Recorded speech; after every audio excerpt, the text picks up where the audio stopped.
And share screen for the real opening of the goddamn show. Let's just do a cold opening, man.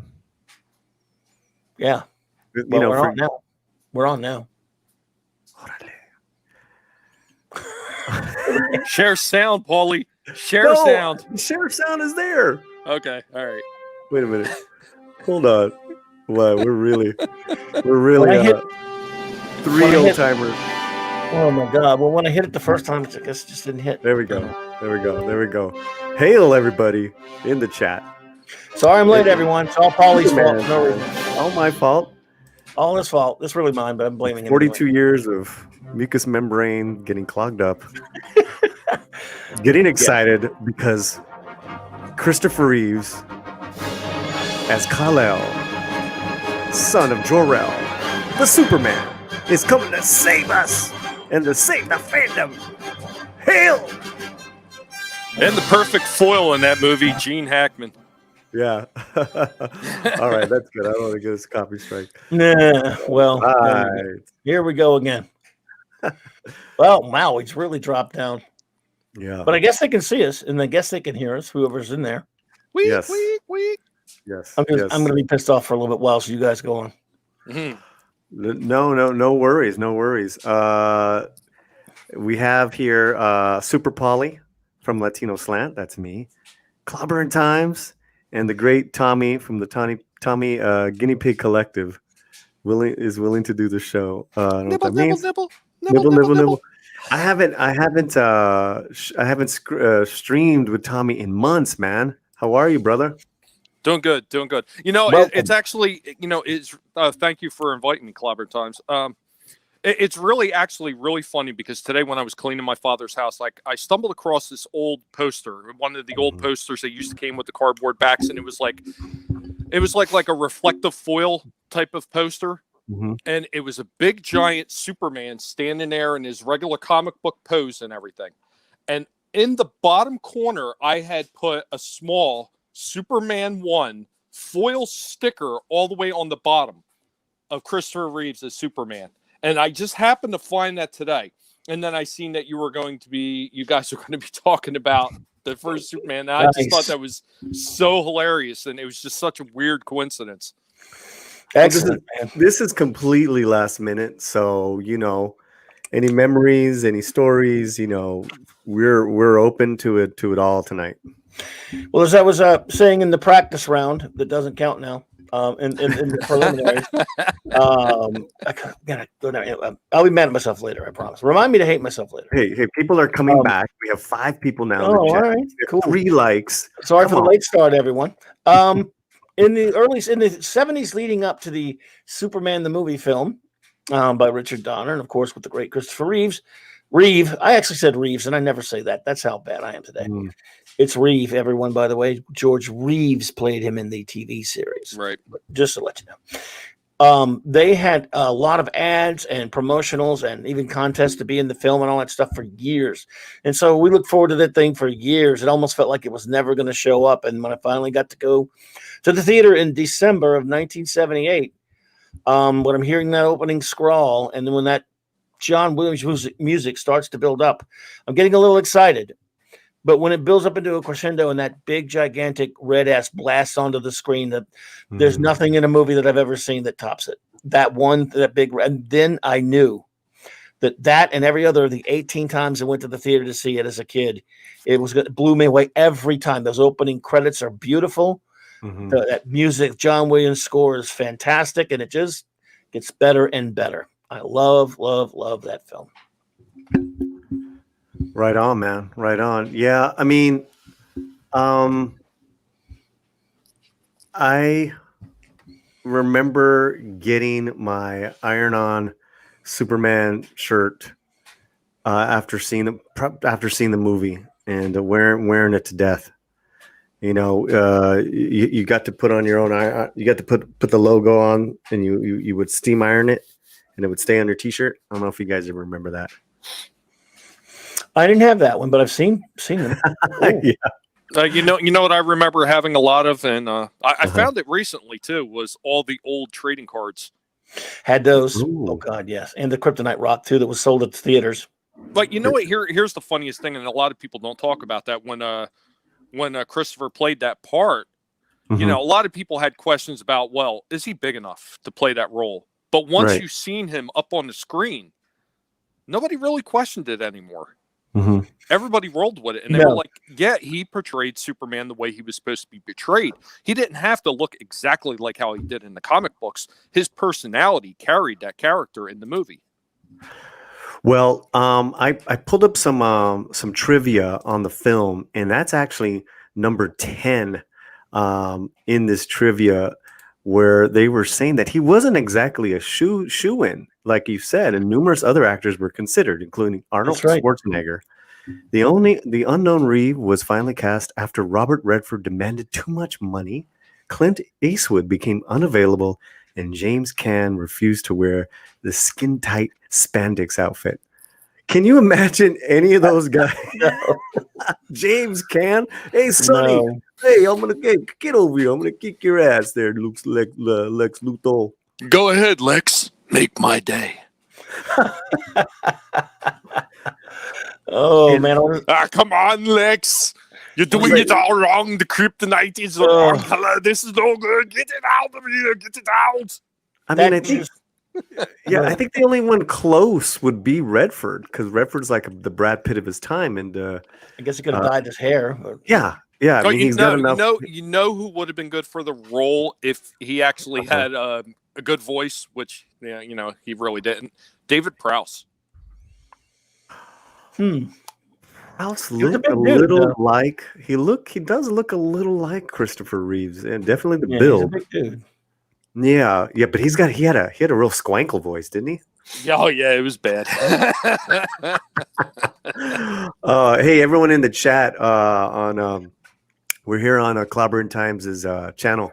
Please share this. This is a last minute celebration. Please share the link. Let's let the fun time start. I want to thank everyone for being here tonight, by the way. Let's say some hellos. The great Mark C., my old buddy. Good to see you again, man. Had a great time over at Loki stream, and, man, you certainly participated in that a lot. My fantastic old buddy from way, way back, Steve Mitchum. Thanks, buddy, for being here. Steve. Eric K. Eric K. The master of all wrenches. Thank you for being here, my friend. Eric K. Parrot Head, thank you for popping in, sir. Mark with a C. We got a Mark. I always like when we have Mark C and Mark with a C. You have those two dudes here at the same time. This is a big deal. Yes, no one's ever seen them in the same place together, except for here. And Mark with a C. I like what he says here at 7:14 p.m. Seeing this as a kid in the 70s was amazing. People forget how revolutionary the flying effects were. When my kids watched it, they thought it was good, but they had been spoiled by CG. Yeah. Those flying effects are still fantastic in that film. Very emotional. Great. Yeah. They're still great.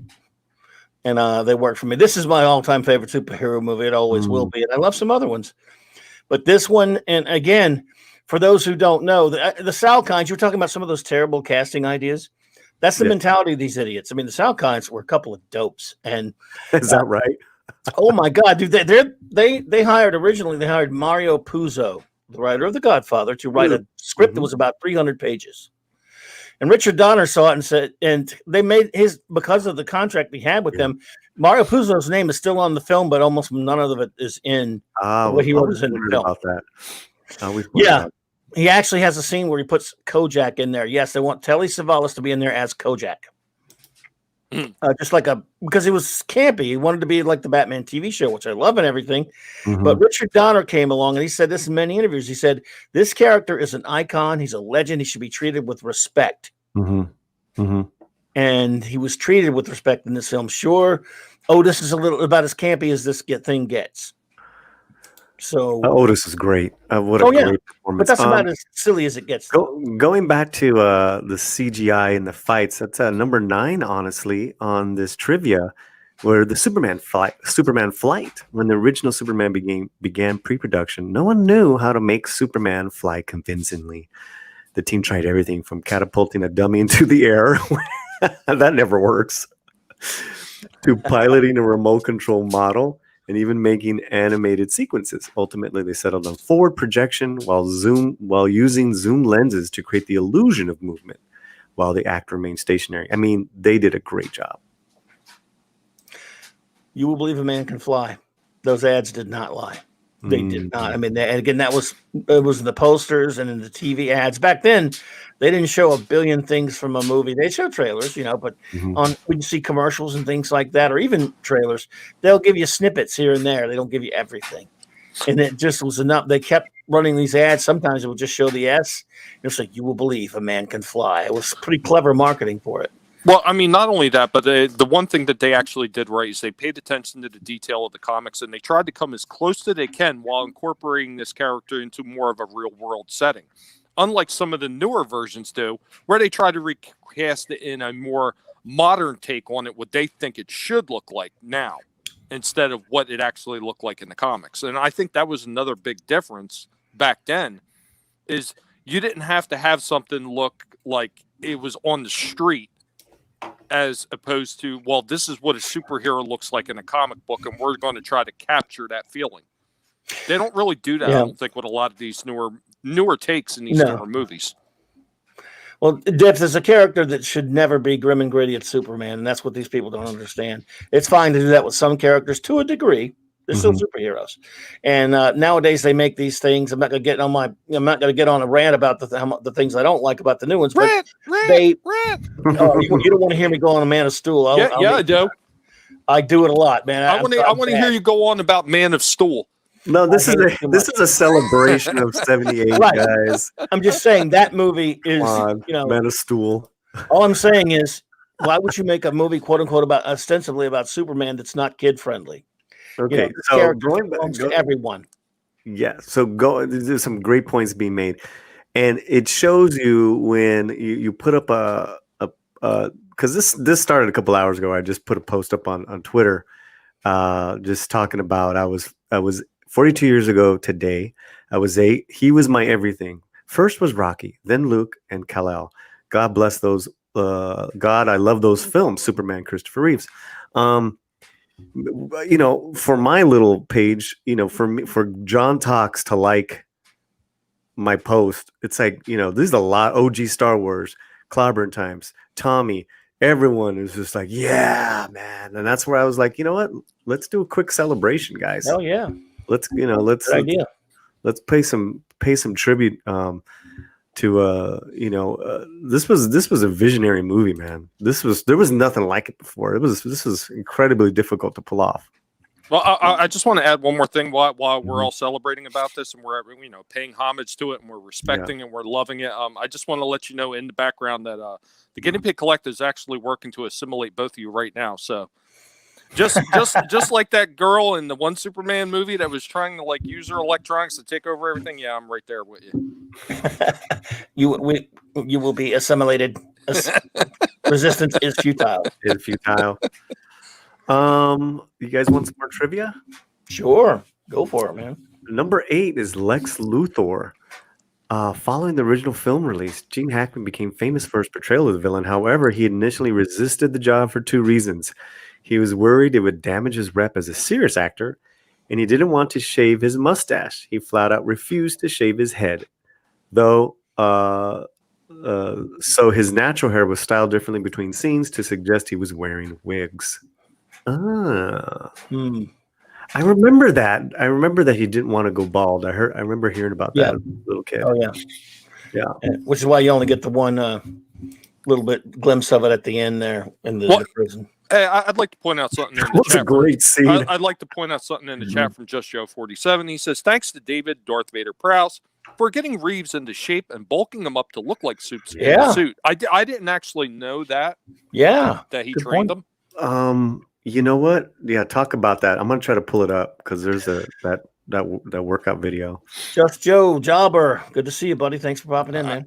I think that's kind of funny too because I didn't know that, and I mentioned that David Prowse probably, if Reeve wasn't there, that Prowse would have been a good call for that role as far as the look, not the voice. Sure. Oh yeah, but we got luck. I mean, again, there's some castings in this world that are lightning in a bottle.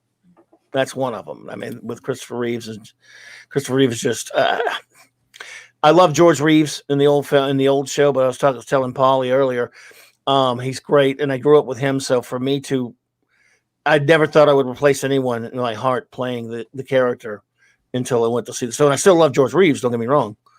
Yeah. I love that show. But Christopher Reeve, I got this video. If you guys want to share it, workout video. Oop. Check it out. Yeah, let's see. A minute. Let me know when you got it. We're up. Nice music here. Dozens of stars and hundreds of unknowns were tested. I remember this. Yeah.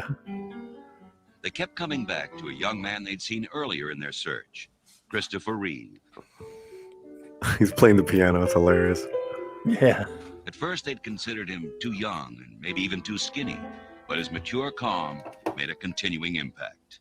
Now, what a I terrible wore a thing big, what happened to him bulky with that blue freaking sweater. horse accident. Oh, My God, I've got to man. look stronger, and I knew I was seeing he had been sitting around, hadn't been exercising. I mean, I get out and play tennis and stuff, but I don't in any way do body stuff. So I got the biggest Shetland sweater I could find up in my attic and went to this audition with it and sat there sort of trying to look bigger, and everything like that.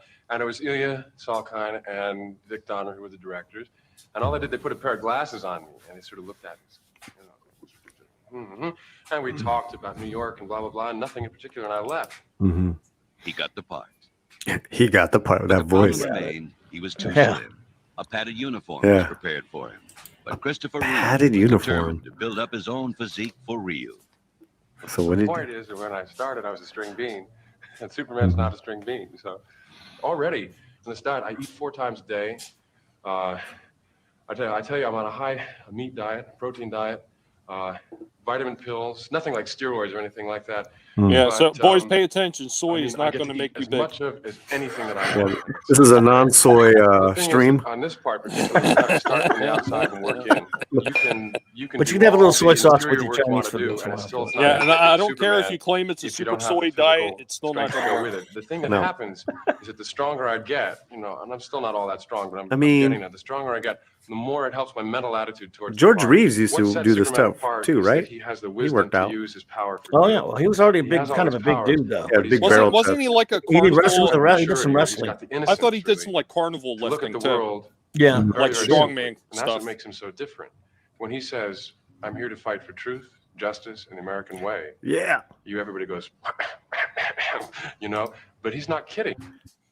he made it work. He sold it brilliantly. Cool.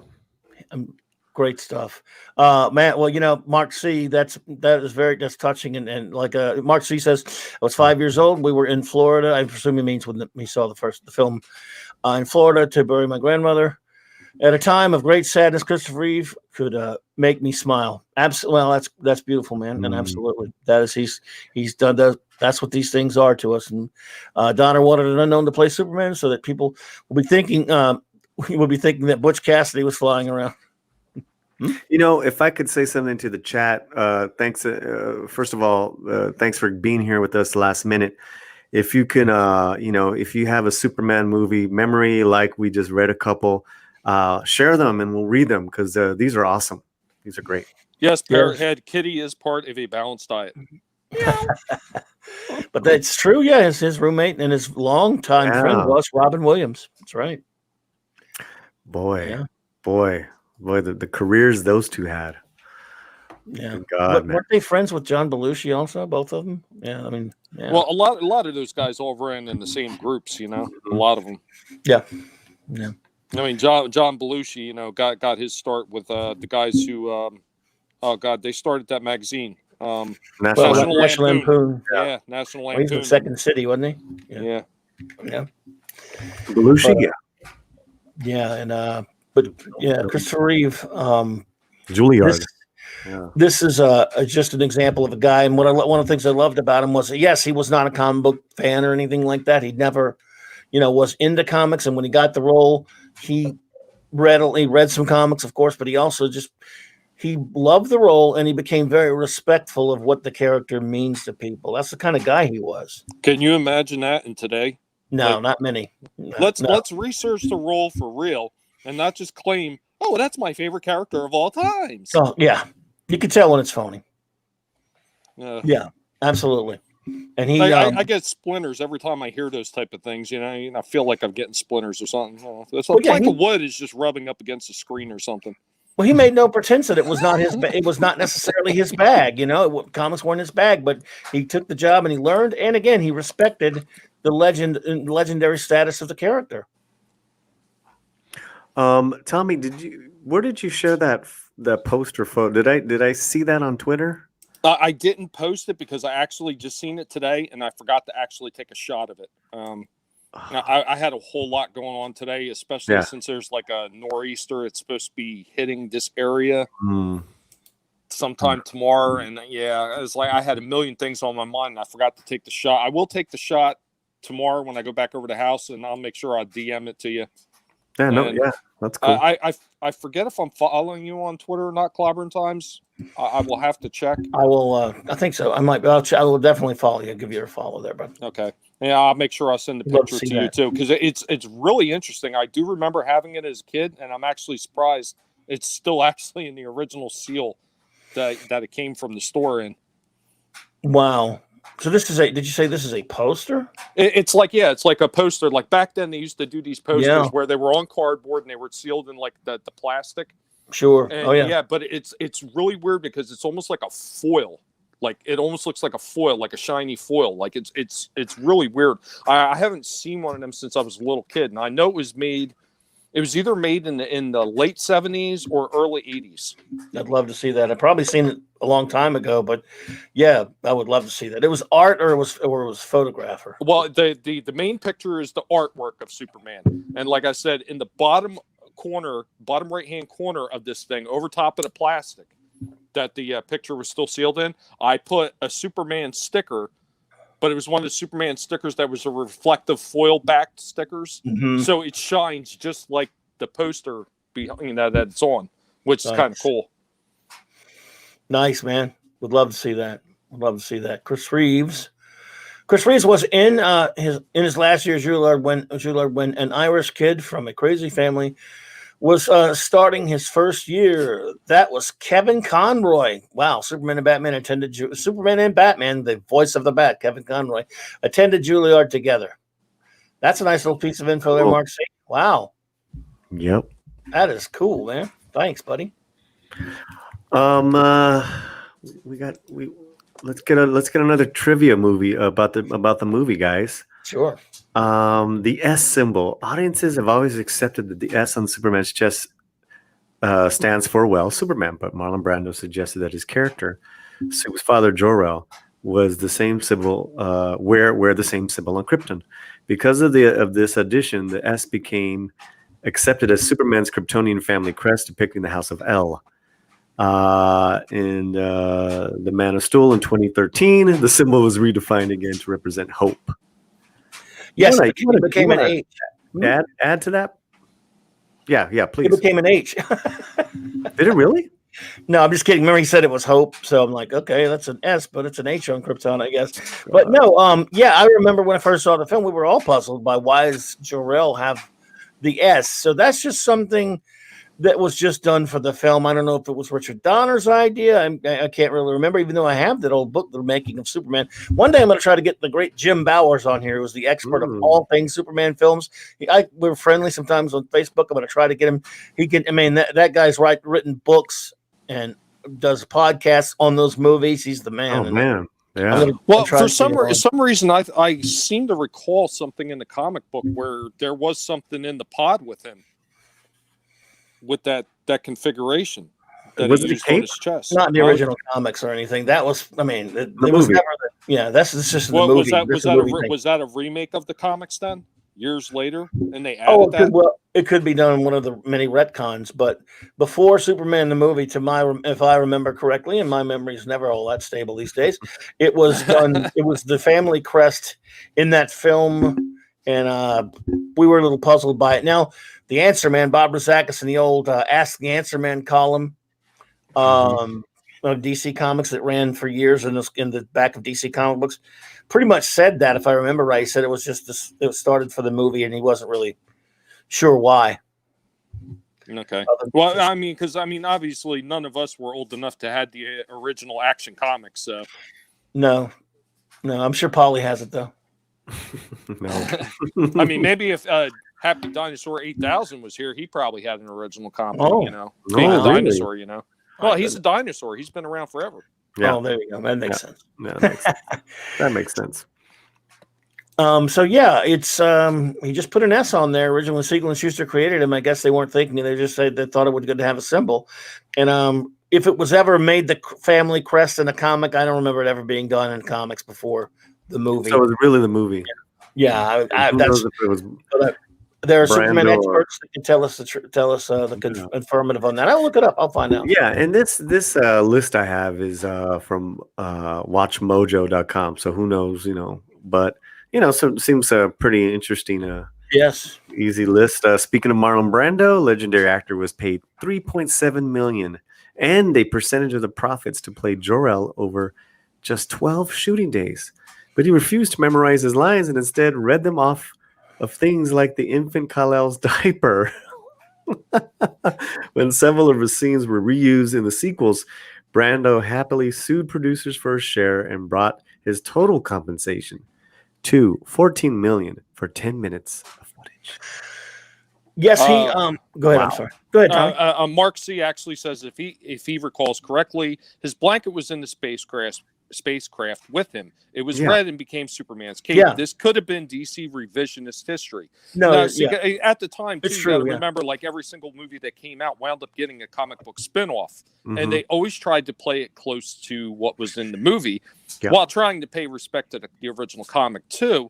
But a Well- lot of times, what would happen is the comic book run would maybe make changes based on the movie too as they ran forward. So, Well, that what Mark C said is true. But this film didn't get a comic book spinoff or even a novelization because of a lot of the rights that were going on, a lot of the problems going on with the Salkinds and DC at the time.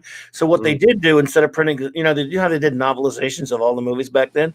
right. Instead, they just did a pocket-sized book that looked like a novel that was actually the making of. So instead, they had a Elliot S. Magan, who was a DC writer, write two really good Superman books called The Last Son of Krypton and Miracle Monday in conjunction with that film, but they weren't connected to the movie, even though they have Christopher Reeve on the cover. Well, I remember I have the same exact memories, Mark C, that seeing that blanket in the spacecraft with the little baby. So Absolutely. yeah. Yes. Yeah.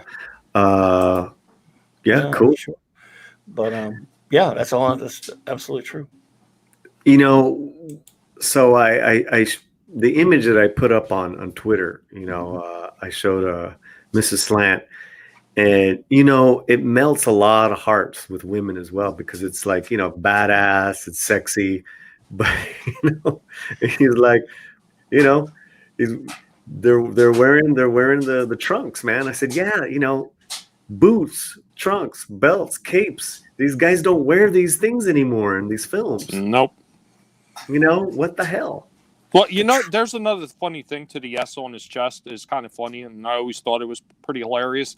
If you think about it, the S on the center of his chest is red, from the red sun from Krypton, but the border around it is the yellow sun from Earth. Yeah, it makes sense. It's good.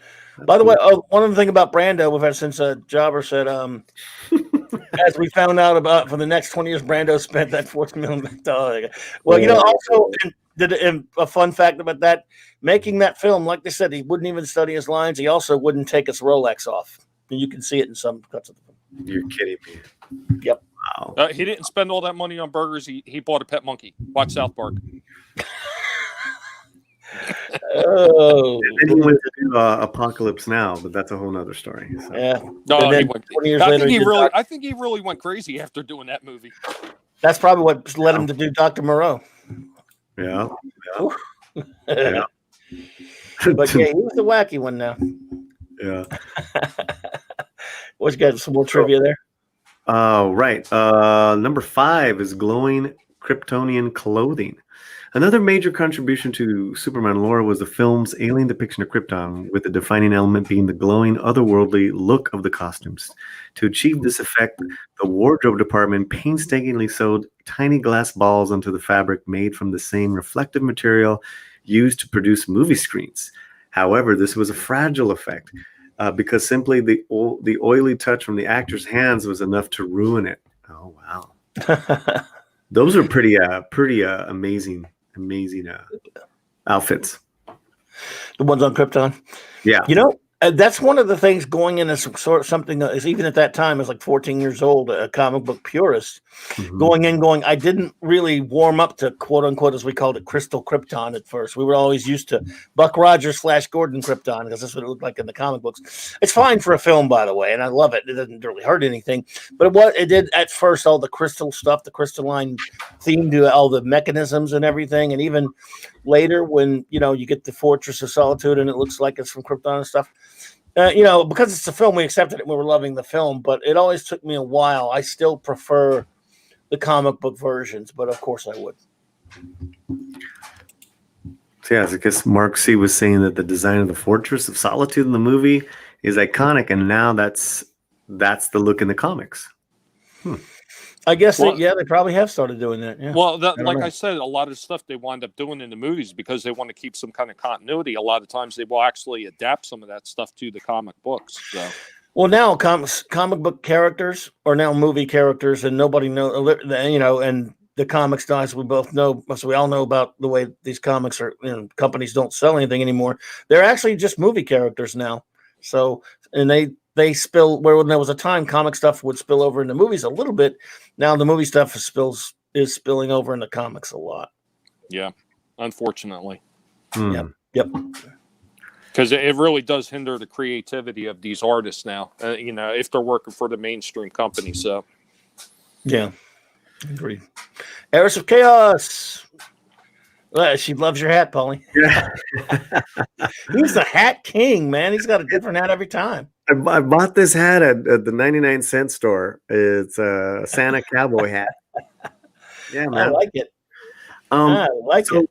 So can we talk about our favorite moments in the film? Sure. Like what stands out to you guys?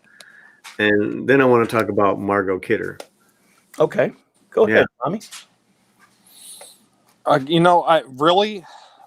would say that the first time that he puts on the suit and he takes flight was probably like the most capturing scene in the film. Because that was the first time you really seen a character really do that on screen. I mean, the same thing like with Star Wars and their special effects. It was the first time you seen like those type of laser blasts and droids like to that kind of detail and movement. So, I mean, I think that was the moment for me. Like everything leading up, the crash ship and everything, and them finding him on that ranch, that was all really cool. But that first time that he donned the suit and took off, that was the moment for me that, that made the movie. I mean, everything else in the movie was really cool. Him saving Lois and everything like that. But no, I think that was it. I mean, even him changing in the suit was kind of funny. A little bit of a play on the old comics too, but still. Mm-hmm. Well, yeah. I mean, I don't know if it's possible for me to pick a one because there's so many, but to single out just a couple. Obviously, that opening with that. I mean, that opening blast of the S, and then those wonderful opening credits. But as far as the interior of the actual film, like Tommy said, it's tough to beat that first shot when we come back from the 12 years in the fortress, learning from Jor-El, and when we get the music and we see him. And he just takes off flying. It's tough to compete with that. I think the only other two that come close, I mean, because I love the whole thing, just the whole sequence of when he first comes out of the Daily Planet and changes into Superman to save Lois Lane from the helicopter. That scene, that's one of the greatest things ever in any superhero movie. I just love it. Mm-hmm. And then to go cornball on you, the one that just kind of really makes me feel like a kid and makes me just I don't care how corny it is. At the end, when the warden says, "This country is safe again, Superman, thanks to you," it says, "No, sir, don't thank me, warden. We're all part of the same team. And he flies up into the sky and he's got that smile. I don't give a shit if it's corny. I love it. It makes my heart sing every time. I just love this character because he's for everyone. He's about optimism. He's about hope, real hope. And yeah, I mean, it's tough to pick one for me. That's I was just going through my head all the film, and then you just mentioned one of them. There's so many iconic moments. Yes. And of course at the end where he's like basically, he's Superman flying and chill, where he's just like, I'm patrolling my universe. What's up? And then he sees the camera and he's like, yeah, I got this. I was like, oh man. That was just so beautiful. Amazing. That smile, man. Oh God, there's some people in the chat that have. Let's look at some of the ones they're saying. Mark C, the helicopter scene when Clark crosses the street and opens his shirt. Yeah, not only that wonderful moment when he walks up to the phone booth that's not a phone booth and looks it up and down.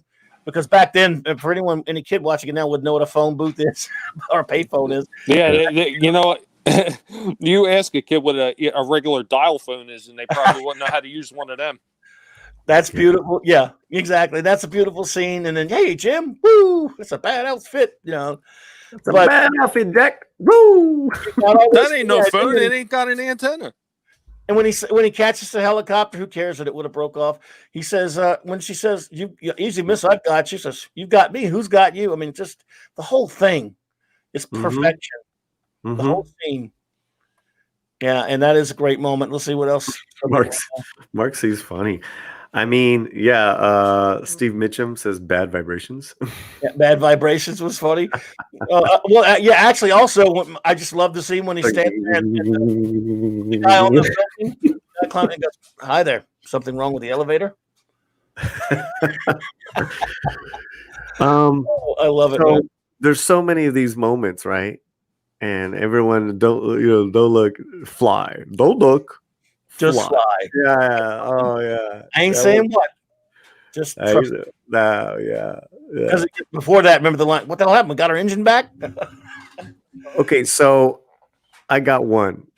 And it's when it's that's a great scene, Mark. Oh, that's a beautiful scene. I mean, the whole like let's not even get I'm not even get to Margot, but I'm actually gonna get to Margot to Lois Lane right now, is when he has her dead body and time passes. And Donner kills it, man. I mean, this is a movie, I can see today as a 50-year-old adult, and I say this was a great film.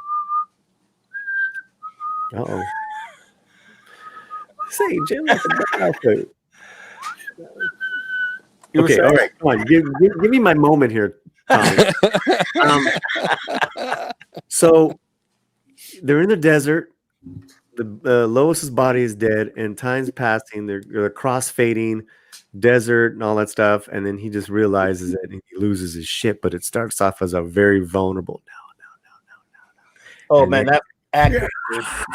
That was dude. That was because we have all those. We all love those scenes that everyone just mentioned. But that moment, yeah, you got.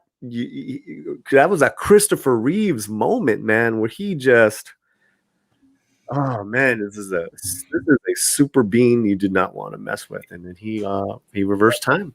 It is forbidden. Yes, forbidden. All those things I can do, all those powers, and I couldn't even save him.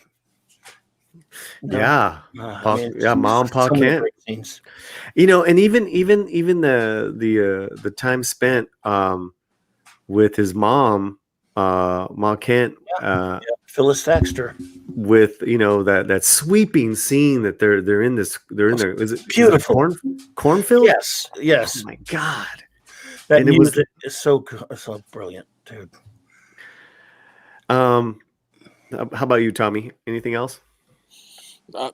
Not that I could think of offhand. I mean, I will say this though: when you've seen the first movie and you've seen everything that he could do, and he just seemed invincible, just like he was in the comic books, you think, well, what more can they really do with that character?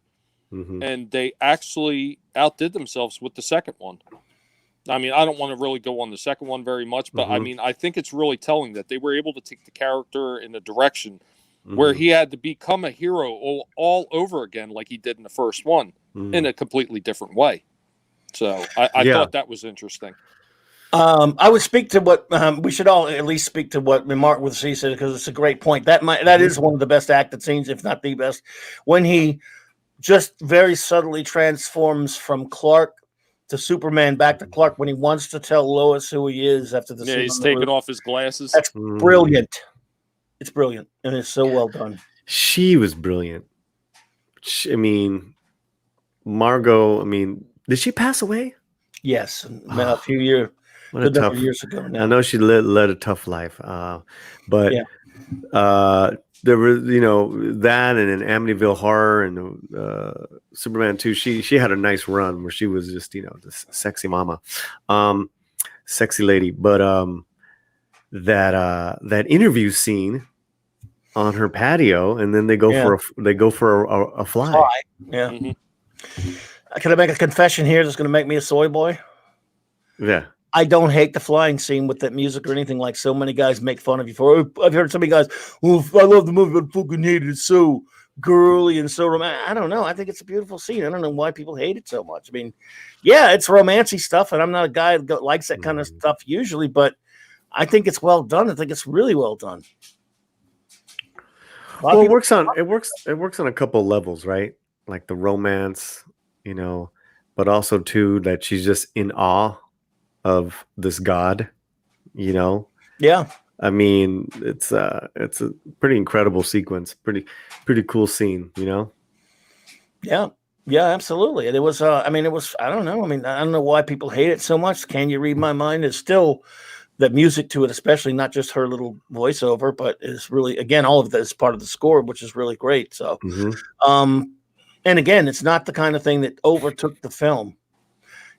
And I like that scene.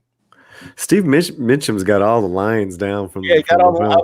Well, Steve and I have been friends for over 40 years now. We throw lines from that and many other movies at each other all the time. It's just sort of game we've always played, and that's one of our most quoted movies. We do this to each other all day long with this film and a few others. Pink, huh? Pink. I like Pink very much, Lois. You like Pink? I like sorry, Pink. I didn't mean to embarrass you. Man, that was an incredible, sexy scene too, man.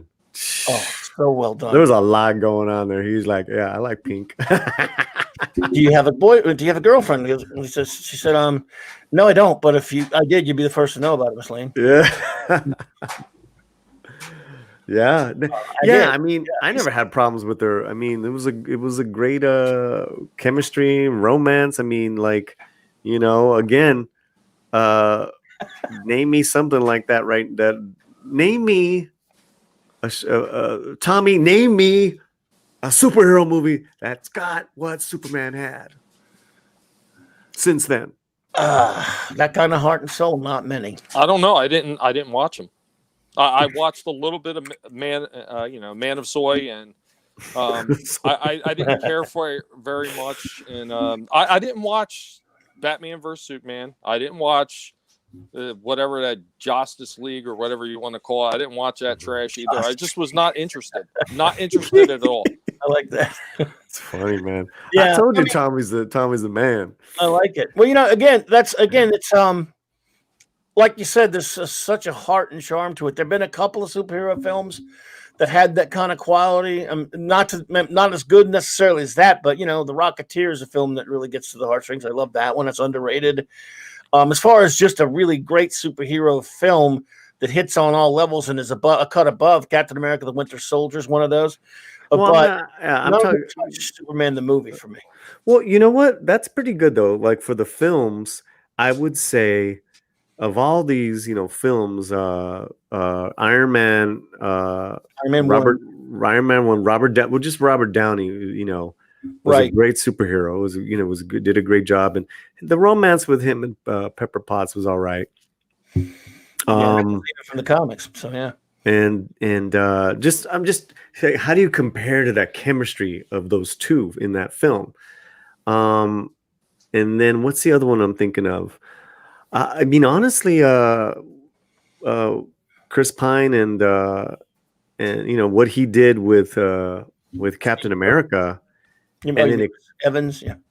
Chris Evans, sorry. Yeah, him too.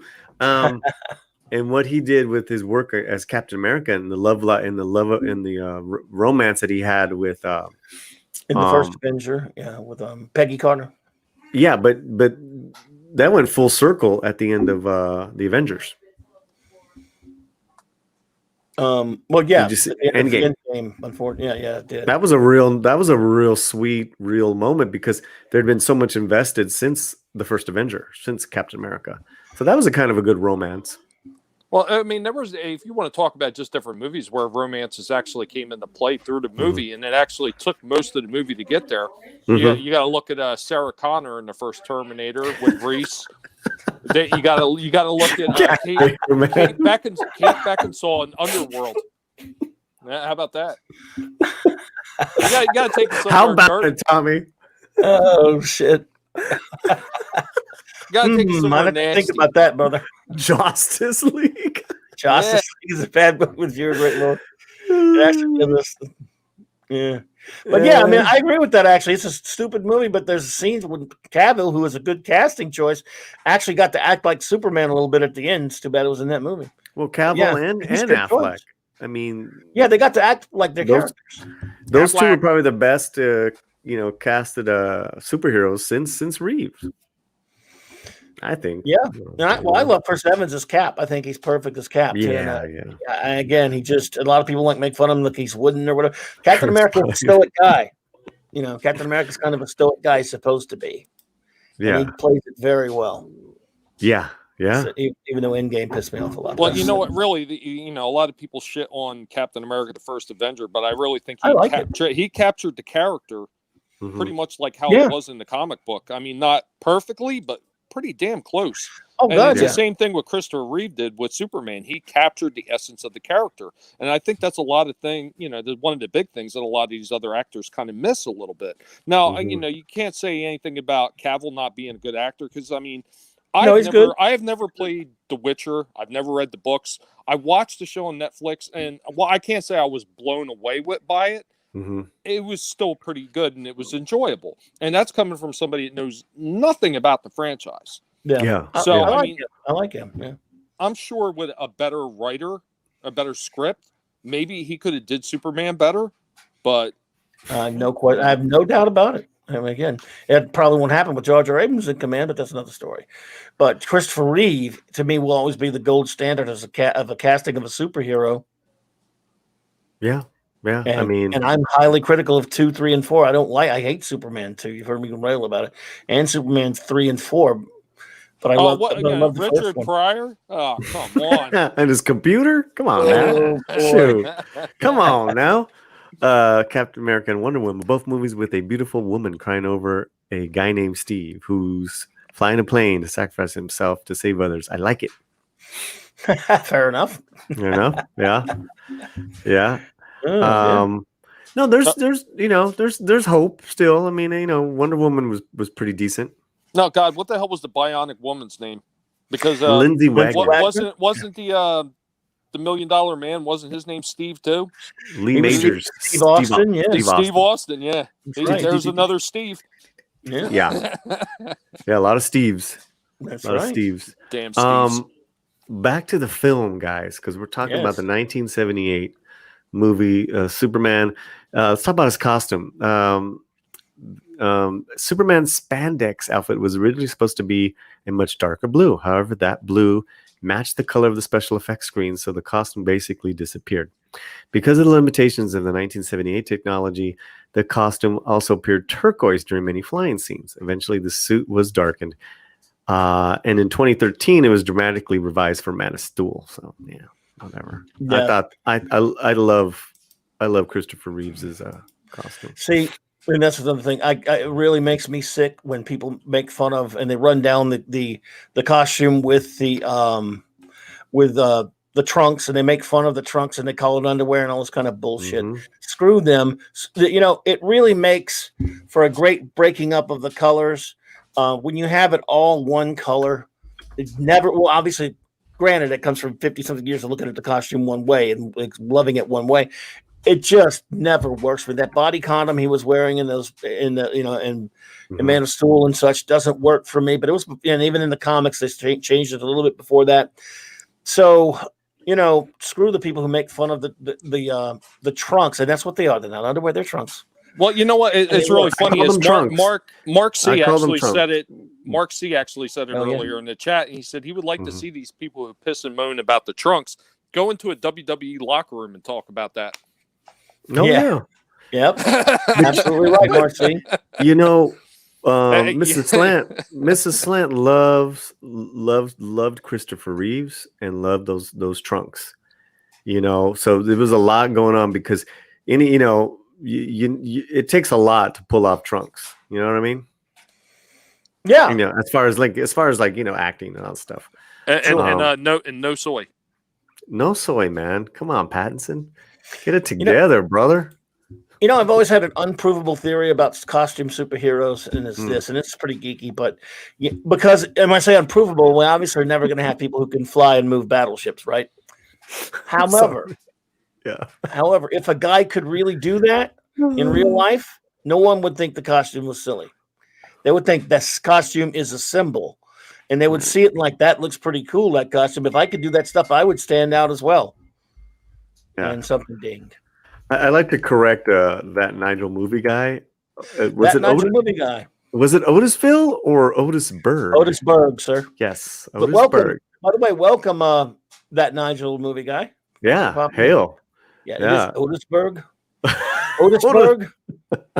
Otisburg. It's a little bitty place. A little bitty. I liked how he wrote it in marker. Yeah. Oh God. Oh, you want to know? You want to know what the last thing? What was the last thing that my dad told me before I left? Get out. Before he died. Before that. Stocks may rise and fall. Utilities and transportations may collapse, but people are no damn good, but they will always need land. Oh man. Yeah. It is.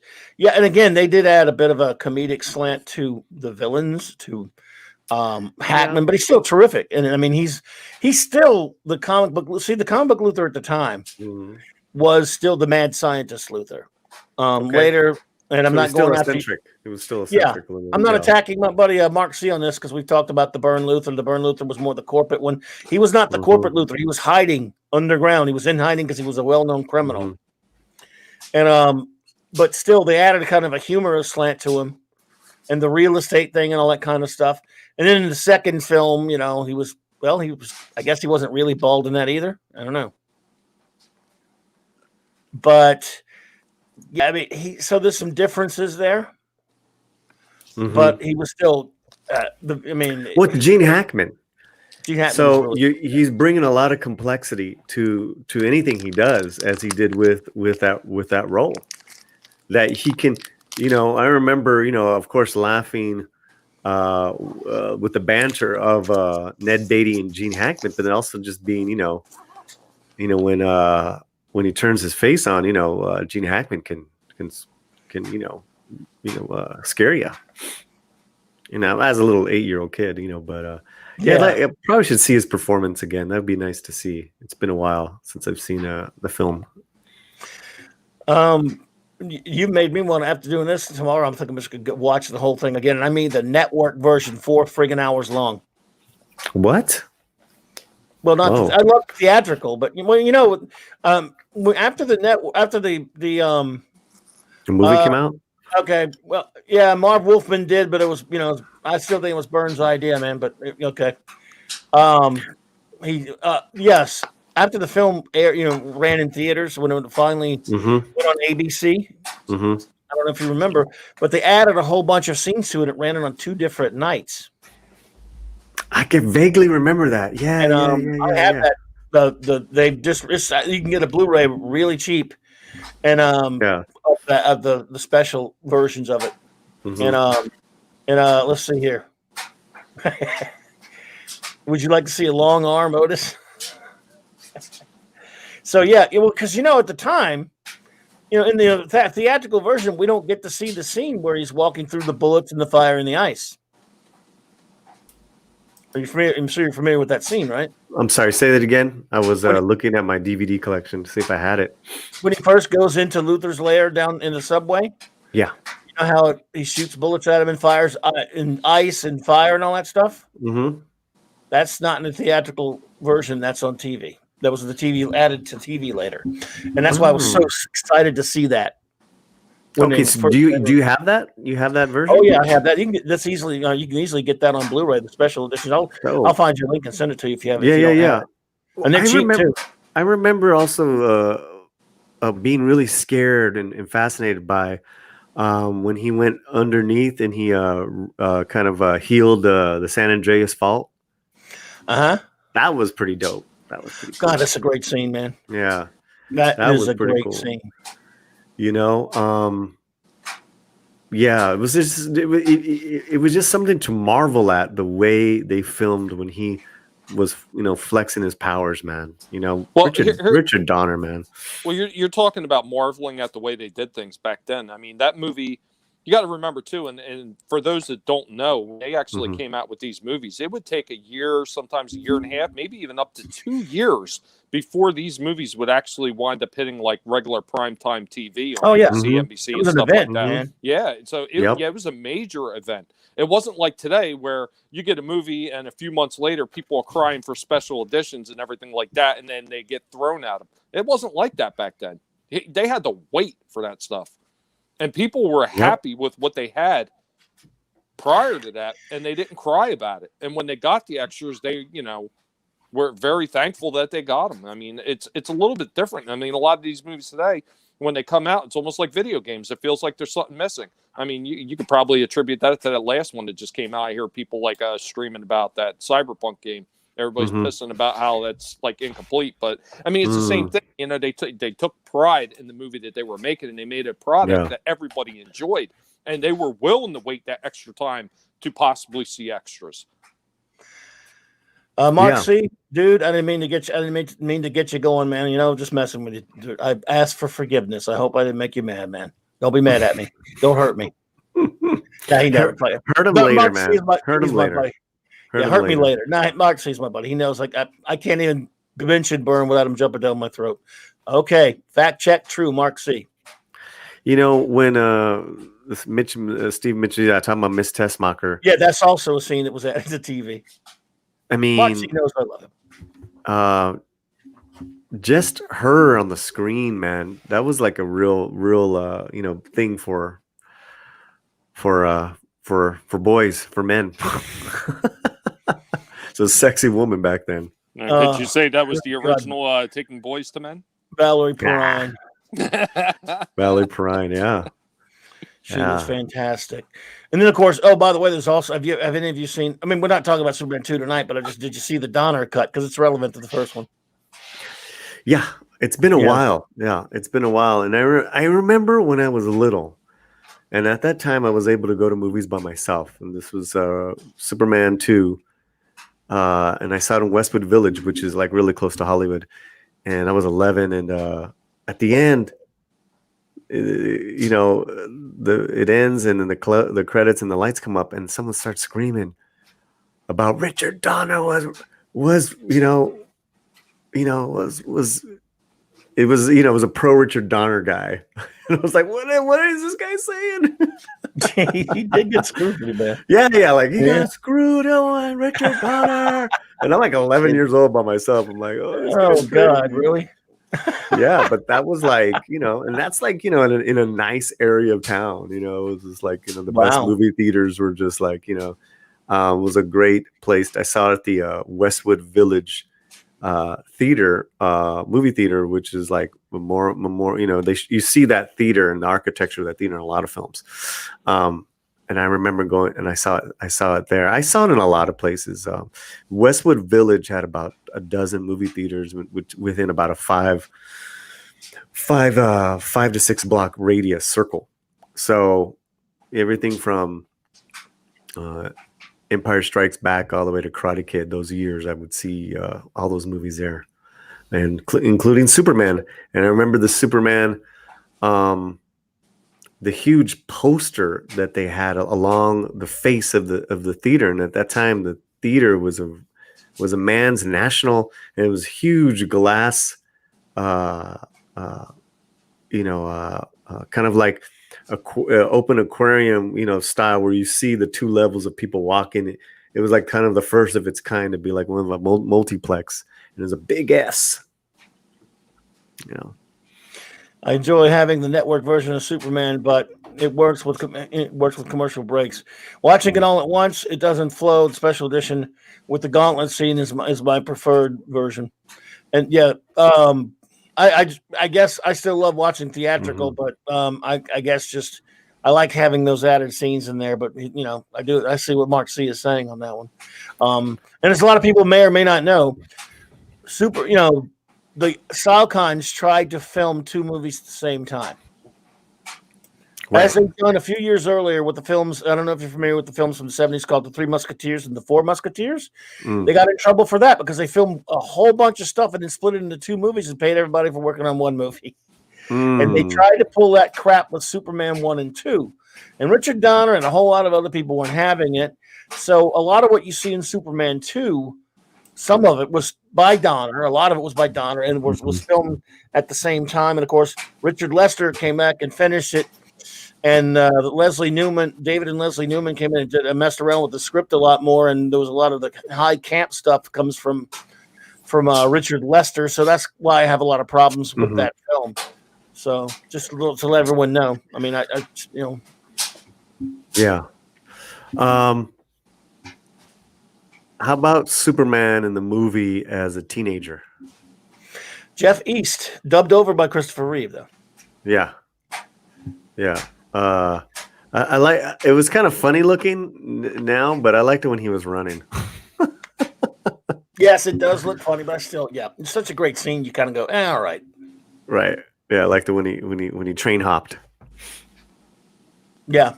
It was a fun. Oh, the network version of that also has some nice things in it. You know how, how this in the theatrical, there's a little girl looking out the window seeing him. Theatrical, yes. Well, the network scene has the whole scene where it's Kirk Allen, the very first Superman in the movie serials, whom I've met, and he was a great guy, and Noel Neal, who played Lois Lane in the TV series and also Superman and the Mole Men. They were her parents, and she was Lois Lane. They said, Lois Lane, you've got such an imagination, or something like that. And that was Lois. Yeah. So, I remember seeing that scene. So I guess I did see the extended scene as a little kid. And I remember, guys, some of the movie materials that came out. I don't know if it was a booklet I got. It had to have been. But you saw the photography of these photos, of these scenes, like what you just said, in the booklet, but they weren't in the film. Yeah. Like I saw a lot of that. Yeah. Yeah, absolutely. And so, that had that scene in it and a lot of other added stuff. It's a lot longer movie from the network thing. It was 2 nights when it first aired. And same thing with Superman 2, by the way. They did the same thing. Tommy, being quiet, man. What's up? No, not much. Just sitting here thinking about the mess I got to go through tomorrow. Right. Yeah, I just wanted to get on, guys, and I really appreciate it. And I had already released a couple of things on my channel, so I'm like, I don't want to release another thing on my channel today. I'm glad you did, dude. I'm glad you came up with the idea because I'd always forget about the anniversary, and there've been many times when I'm going, God damn it, I should have done a show that day, and they're just, So you're the man for coming up with the idea.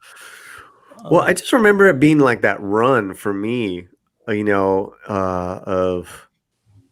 like 75 to 78, really, of, was it, I want to say Jaws, Rocky, Star Wars, and then Superman, and it's like, that was just such a great time for film, I tell you, one that's overlooked, and it still fits into that whole sci-fi category. Even though Superman was comic book based, it still had that sci-fi almost element to it, even though not really. It's more like science fantasy. But the original Logan's Run movie, Mm-hmm. That was Like, that one. yeah. That one creeped me out really Yeah. little. Yeah. You know what, Mark? See, I think I had that, man. I have that. Yeah, that's the you might have that big Superman treasury. I know when I was little, I don't have it. I'm Superman talking movie? about like Oh, okay. I remember, because I was such a brat. So my mom basically got me anything I wanted. I'll tell I you, remember- my dad, remember my that. father was a huge Superman fan. Like, Mhm. he had the original. Damn it, Mhm. I said it earlier. The original comic that he was the Action Comics. He had the Mm. original Action Comics, right? Number one. Yeah, he Oh, my had it. God. He had it at one time. Wow. And he had moved out of his house where his mother was. Notice I call it his mother because I disenfranchised her from my life before she died. But that's a whole different story. It's an ugly story. We didn't have time to assimilate back then, so we couldn't change her mind. But anyway, Yeah. he had that, and he went to the military, and she threw it out on him. And later on in life, I mean, the amount of comic books that he collected for Superman is astounding. All the stuff that I found, Wow. I found Wow. all Damn. these stacks and stacks Mm. of Superman comics, like everything, like from the wedding, the death of Mhm. Superman, everything involved around the Supermen, the rise of the Supermen, like Mm. all kinds of amazing just Wow. books. Like it's insane. Yeah. Man, he must have collected for decades and decades. Well, I mean, I think that says something to the ability of the story writers at the time when they were making these comic books, that they made Mhm. a character that resonated with somebody who was in his 80s. When he was 80 years old when he passed away, 3 months ago. I mean, Oh my. and he was still a Superman fan. Like when all this nonsense with the bug broke out, he needed a mask. And I said, Dad, I just happened to come across a mask and it's got Superman on it. And I said, would you like to have it? And he said, oh, that would be great. You can send that to me. So I sent that to him, and I was like, one of the things I could do for him, before he passed. But Mhm. Mhm. Man. Sure. it was something that actually really made him happy. And he had that in his car and everything when I came up here. So he was happy to have that thing. So Excellent, great. man. That's great. That is. Yeah, Mark C said that was his magic run. Those are good years too, 77 to 82. Hell Yeah, yeah. brother. Those were Mhm. indeed. Absolutely. Right. That'd be kind of fun to have that Superman the movie book, because I was such a fan of that. I'll see if I can find them for you, man. Yeah. I see you had some in the background. You had on your TV for a second. You had George Reeve Superman. Yeah, I'm playing a montage. Like I did a playlist on YouTube, and so it's just playing behind me. Okay. Yeah, I'm trying not to show too much of it, because then they will strike you down, like it did for my X-Files. One time I just put the camera and I just showed the X-Files thing, and that was my one and only strike. Oh shit! Yeah. Yeah. Noelle Neal was Marx. He said was a stunning lady. Absolutely. His copy of The Adventures of Superman is signed by her. Wow, that's cool, man. I never got to meet her, but I got to see her statue at the Superman Museum in Metropolis, Illinois. That was nice. Got a statue out there. That's way cool. That place. I want to go back to that place. That was so much fun. Anybody out there been to the Metropolis, Illinois Superman Museum? Gotta go. No, really. Wow. Oh man, it's I want to go back. It's incredible, and it's a nice. It is one thing Metropolis, Illinois is not is a metropolis. Downtown, and at that museum, they got a gigantic, like a 20-foot or 30-foot, whatever, Superman statue at it, and the guys just they got so much memorabilia in there, and up and down the street, they got all kind of stuff. It's really cool. Well, I don't know what else with the film. I mean, I think we, as far as the movie, kind of covered, just a lot of it, a lot of angles, right? I think we did. Yeah. You can get both 78 magazine and the Merit publication, eBay, and either. Okay. Oh, cool. Don't call me sugar. Who said that? Perry White, played by Jackie Cooper of the Little Rascals. Oh man, Yeah, we didn't really talk about some of the co-stars. Yeah, Jackie Um, Cooper. I mean, we talked about Ned Beatty. Yeah. He was fantastic. The Glenn Ford. parents, Glenn Ford, who was Phyllis Jackson. went to my high school, Santa Monica High Really? School. Really? Wow. Great actor. Yeah, he was great. That was yeah, the way they, I mean, such, I mean, I don't want to, I don't want to mention any other performances in any of the movies. He was great. Who else was, you know what? Terrence Stamp. Oh, good. Oh yeah. At the only for a little bit. He was in the second film one. But he's more in the second. What about the kid that played Jimmy Olsen? Mark McClure. Mark McClure. Yeah. And he was in Back to the Future. Yeah, that's right. That's right. There you go. He's kind of one of those guys where like he's like in a lot of great stuff of our childhood, but he really was never the guy. Yeah. No. Phyllis Staxter played Ma Kent, and she was only on it a little bit, but yeah. We pretty much there isn't really that big of a cast, actually, if you think about it. But Larry Hagman's cameo was funny. What was this? Remind me again. He was the Colonel General or whatever. Colonel, that's right, mouth to mouth. When he had mouth to mouth, that was pretty damn funny. Oh, John Ratzenberger was in that, but he's in everything. That Empire Strikes Back and all the Superman movies, one or another. You know what? Cliff on Cheers. Yes. There's a character actor who I'm trying to look at the cast really quick. And I had the pleasure of seeing this character actor maybe 2 years ago or less in a play. And he was the cop that saw Superman. And he was flying up like a big bird in the sky. Big bird he was. That guy? Oh, wow. Yeah. He's like an Italian actor. With bright red boots. Flying. That's silly. Oh, what's his name? And if anyone can, so we took a picture with him. Of course, he was like all over Mrs. Slant. He like loved her. We took a picture with him a couple years ago at this play that we got to see him in. He was fantastic. You know. Not John Ratson. We're looking at this. And I got a fun fact for you about the guy who plays the thief on the building that Superman takes and gives to that guy. Mm-hmm. He also played Thomas Wayne in the Tim Burton first Batman movie.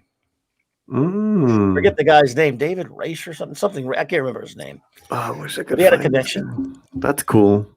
I wish I could find this guy because you've seen him too, kind of playing a cop, an Italian wise guy in other films. Well, I do know that the guy that played his buddy says like the guy who was scoffing at him until he sees him Superman fly off and he go with the boat there and says, "The first round's on me. Let me get my hat." That guy was I forget his name, but he did a lot of voices, including Harvey Bullock on Batman animated series. Why I'm forgetting his name, I don't know. If anyone in the chat knows this actor I'm looking for, I'd love to get his name and give him a proper shout out because he's couldn't find it on there. I'm on IMDb, man. I'm like cops. He might not be credited. Officer. Oh, wait a minute. Officer, not Steve. He was Officer Mooney, by the way. I know his name was Officer Mooney. No, Patrolman Mooney. Good evening, Officer Harris. Mooney. That's not him. Oh, it's not him?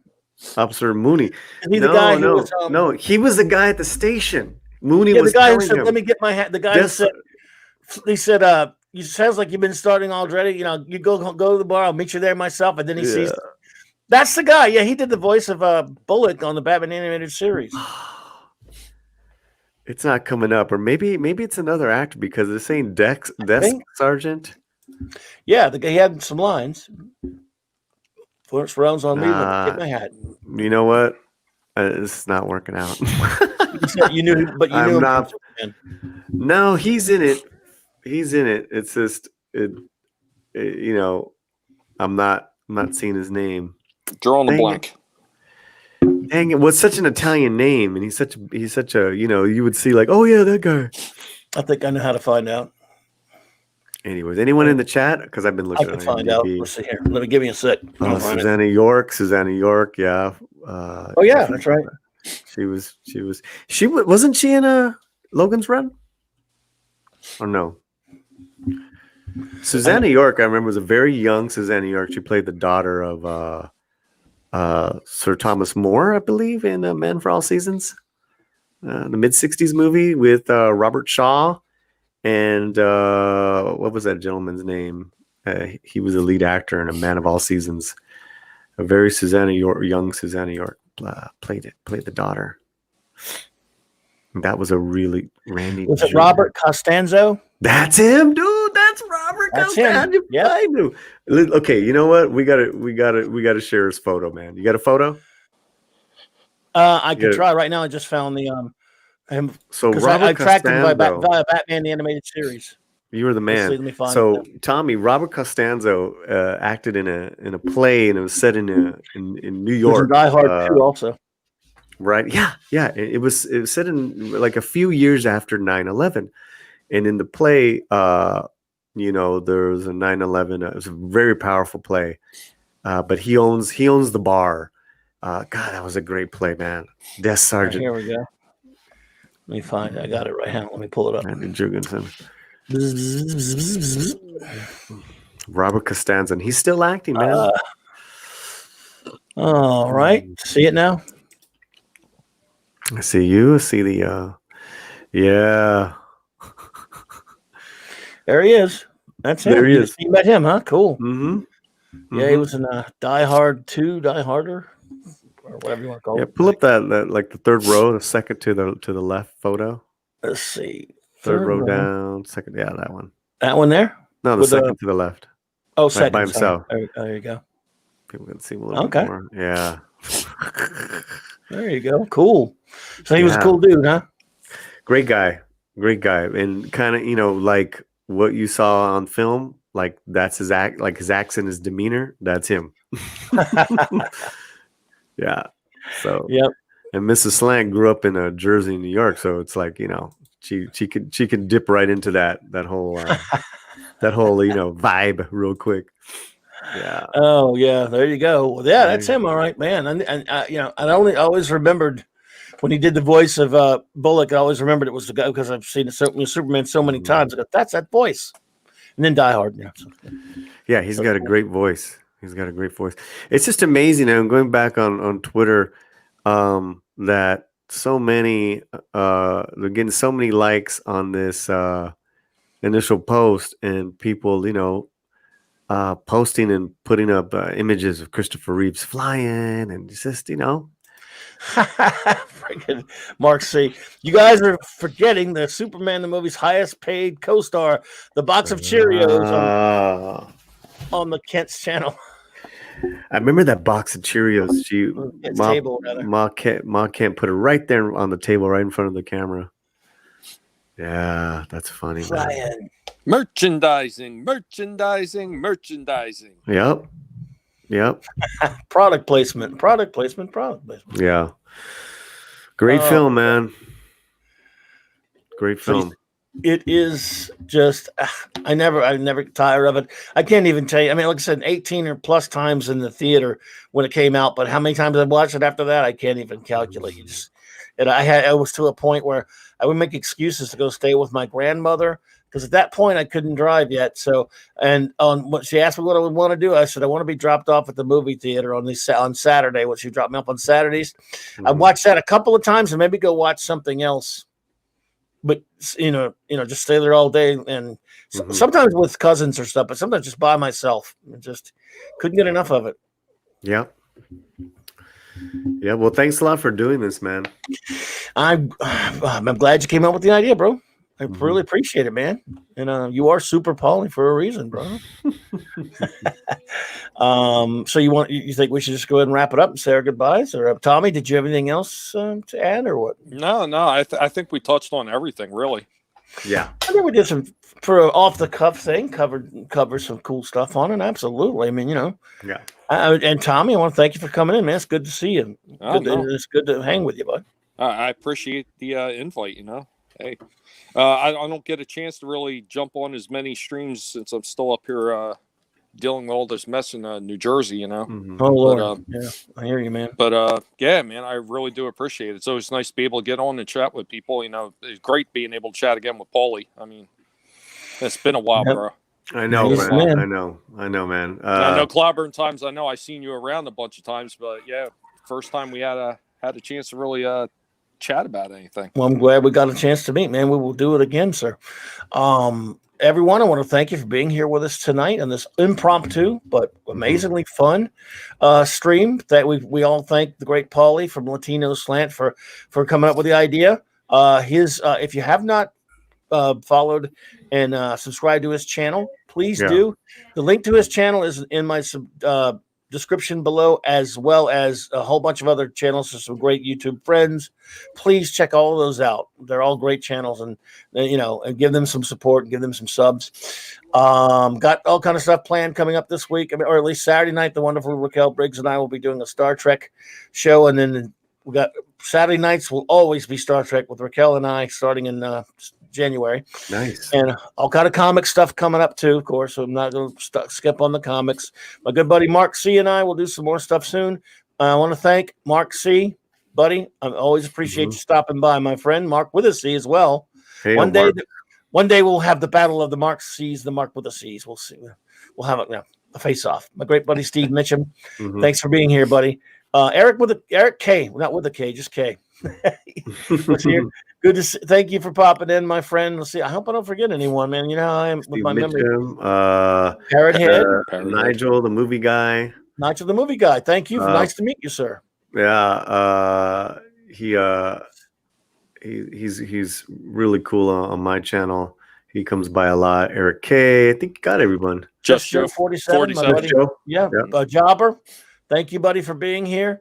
If we didn't get anyone, just everyone remember. Eris of Chaos popped in. She may be gone now, but I love you, Eris. It was fun being on Loki's great show with you tonight. And again, if I missed anyone, I please, my apologies. It's just a memory thing, and I had a bad one. If I can plug something on my channel, please do. Quick. Guys, if you haven't subbed to my channel, please do. We do a lot of different reviews. I'm currently trudging through the TV show Selena. I'm not a fan of it, but I promised that I would get through it. And it's good to be on it. Like, I'm trying to be an honest reviewer without being too negative. Next week, though, guys, next week, Tuesday is going to be a very special slant.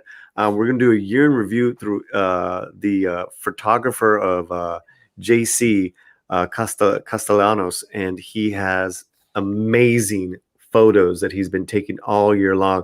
This is a guy who literally went to all these events that you can think of that happened in this year in regards to what we've been going through, and he documented it. And I was like, dude, let's do a year in review. So we're going to do a year review in images. We'll put up the stream and all that info in the next couple of days. So yeah, thanks a lot. Excellent, everyone. I put the link to Paulie's channel in the chat there. Hope you can all see it. Tommy, do you have anything to plug, buddy? Do you have a channel? I mean, yeah. Well, first off, I want to thank you again for having me on. Thanks, Paulie, for throwing that invite out to me as well. If you haven't subscribed to Clobberin Times, I don't know what you're waiting for. You better do it now, or the Guinea Pig Collective will be nibbling off your toes. And be sure to stop by Latino Slant for that burrito rap that he's going to be throwing around on every topic that he has. And be sure to go ahead and visit Tommy and the Guinea Pig Collective, where we talk about toys, old movies, and things that we just love to reminisce on from days past. Remember, never let anybody tell you what you can and can't say, what you should or shouldn't watch, because your silence gives consent. Nibble, nibble. We'll see you later. Well, do we have your channel? I just put it in. Put a link. Okay, let me get that link up there. So I forgot that I was a wrench, so I put it in. Oh, you did? Okay, yeah, you are a wrench, man. We wrench together. Okay, well, good. You put it in there, cool. Then, because I didn't have it up there. Yeah, well, Tommy's great.